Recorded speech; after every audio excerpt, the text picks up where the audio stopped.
میں دیکھیے یہ ایک بڑا کمپلیکس معاملہ ہے. جہاں تک قونصلر امور کی بات ہے اس میں فارن آفس کا عمل دخل بہت کم ہوتا ہے اور سفراء کا بھی کم ہوتا ہے. وہ کہ بحیثیت ٹیم کہ لیڈر کے تو سفراء کی ریسپانسبلٹی ہوتی ہے، لیکن یہ بات اپنی جگہ حقیقت ہے کہ جو ہمارے سفارت خانے ہیں وہاں پہ قونصلر کام کی حد تک منسٹری آف انٹیریئر، نادرا، یہ ادارے زیادہ وہاں پہ ان کا کام ہوتا ہے. تو اس لیے براہ راست فارن دفتر خارجہ کو مورد الزام ٹھہرانا بھی درست نہیں تھا ٹھیک ہے. میرے حساب سے، کیونکہ یہ ہول آف گورنمنٹ کی پرابلم ہے.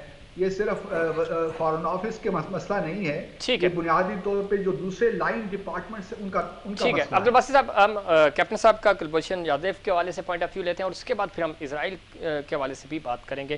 کیپٹن صاحب آپ کچھ ایڈ کرنا چاہ رہے تھے، خاص طور پہ مس ہینڈل ہوا ممبئی اٹیک کی کہ جس طرح ہم نے مس ہینڈل کیا، اسی طرح کلبھوشن یادیو کو جتنا ہم نے ایکسپوز کرنا تھا انڈیا کو اس لحاظ سے ایکسپوز نہیں کر سکے. عبد الباسط صاحب بھی یہی کہہ رہے ہیں کہ ہمیں یہ بڑا اچھا موقع تھا ہمارے پاس.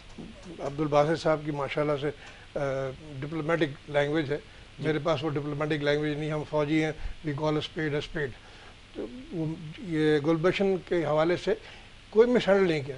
It was by design. Nawaz Sharif نے ڈیزائن ان کو کہا کہ ہم اس کو پھانسی یہ جو بھی ٹرائل ہونے کے بعد آگے ایگزیکیوٹ ہونے نہیں دیں گے، اور انٹرنیشنل کورٹ آف جسٹس میں چلے گئے اور آپ نے آربیٹریشن ایکسیپٹ کر لی.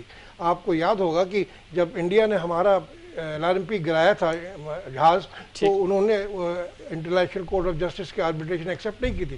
اس کا رول کیا ہے کہ دونوں ممالک اگر ایکسیپٹ کریں تب آپ وہاں جا سکتے ہیں. پاکستان نے کیوں ایکسیپٹ کیا؟ نہیں ایکسیپٹ کرتے تو آپ نہیں جا سکتے، آپ نے سزا دے دی تھی، آپ ایگزیکیوٹ کرتے.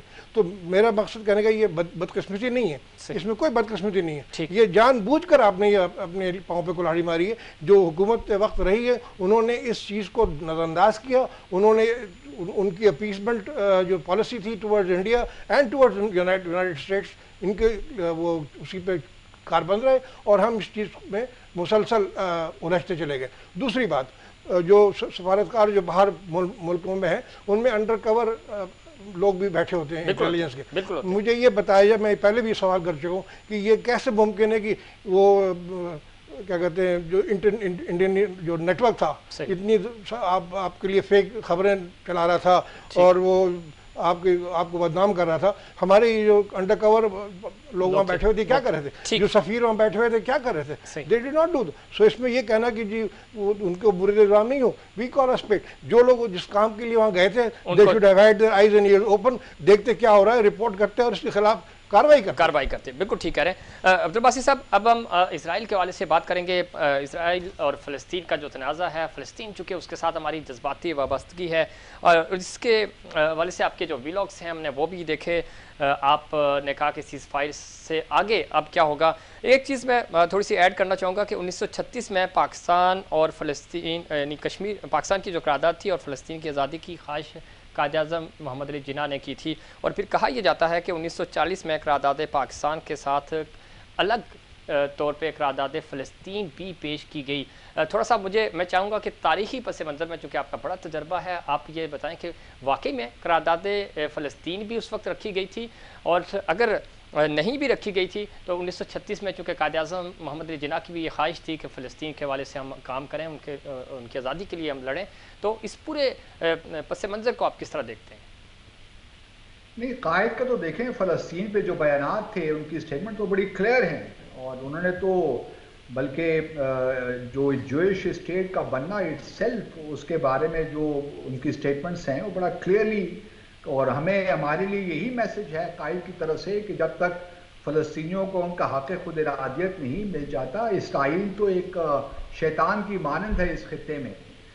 تو قائد اعظم کا ویژن تو بڑا کلیئر تھا، اور آج ہم جب 73 سال پیچھے دیکھتے ہیں تو قائد کی فہم و فراست پہ ایک عجیب سا ہمیں مطلب ایک حیرت سی ہوتی ہے کہ اتنا ایک ایسا شخص جو کہ آگے کی دیکھ رہا ہے. تو یہ جہاں تک قائد کی بات ہے، اور پاکستان کا بھی دیکھیے اوور آل میں سمجھتا ہوں کہ ہمارا ابھی جو سنس آر انڈیپینڈنس آف 1948 جب سے اسرائیل بنا، اس وقت سے لے کر آج تک ہمارا تو بہت مضبوط رہا ہے اسٹانس فلسطین کے معاملے میں، کیونکہ اس طرح سیاسی مسئلہ نہیں ہے. جس طرح آپ نے بالکل صحیح فرمایا، ایک ہمارا دینی مذہبی معاملہ بھی ہے اور خاص جذبات اس کے ساتھ وابستہ ہیں.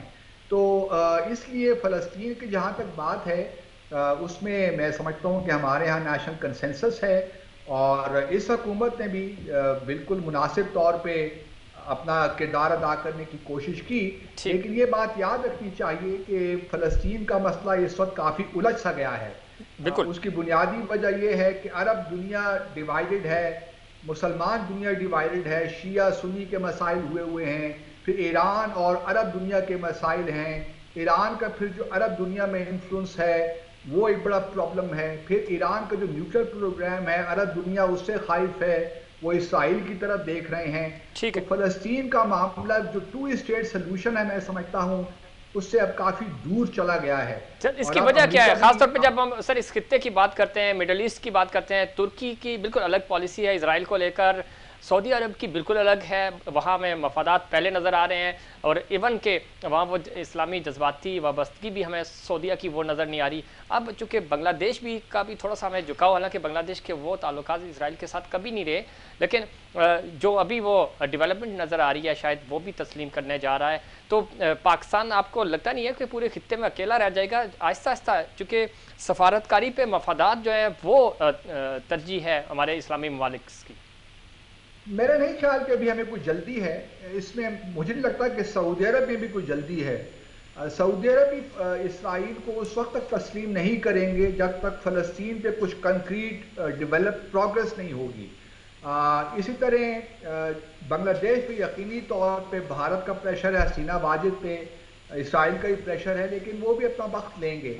پاکستان کے لیے کوئی جلدی نہیں ہے. پاکستان کو بالکل اپنا جو ہے مقدمہ بالکل ٹھیک ہے, ہم صحیح سمت میں ہیں, کیونکہ ہمارا صرف فلسطین کا مسئلہ نہیں ہے, ہمارے لیے کشمیر کا مسئلہ بھی ہے. اگر آپ اسرائیل کو فلسطین کے تنازع کے حل کیے بغیر ریکگنائز کر لیتے ہیں تو اس کا لامحالہ اثر آپ کی کشمیر پالیسی پہ بھی پڑے گا.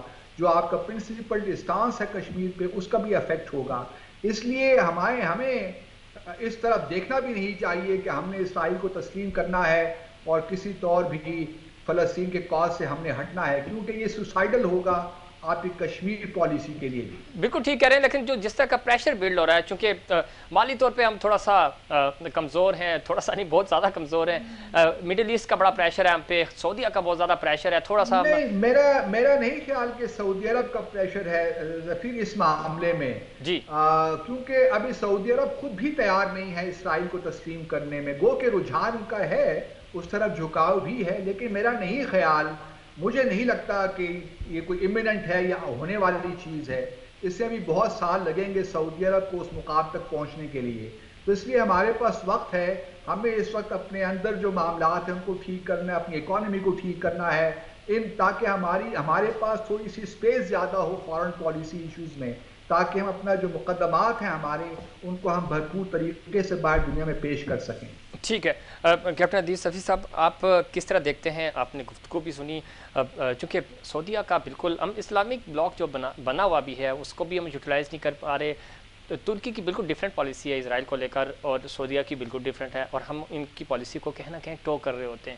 آپ سمجھتے ہیں کہ پاکستان کی اہمیت بالکل ہے, لیکن ہم سفارتکاری اور جو ہمارے مالی مفادات ہیں ان میں الجھ جاتے ہیں؟ دیکھیں, دونوں الگ چیزیں, جو مالی مفادات ہیں اور کمرشل انٹرسٹ ہے وہ تو ہمیشہ ہے, ہمیشہ رہیں گے, لیکن جو اصولی موقف ہے ہمارا ایشو کے حوالے سے اس میں کوئی تبدیلی نہیں آنی چاہیے, اور وہ اس وقت تک نہیں قائم رہے گی جب آپ کی کلیئرٹی آف تھاٹ اور جو فوکس ہے وہ یہی رہے گا کہ جی ہم نے یہ اچیو کرنا ہے, اور اکارڈنگلی آپ کی جو پالیسی ہے in dealing with those states وہ اسی طریقے سے پھر شیپ کرے گی.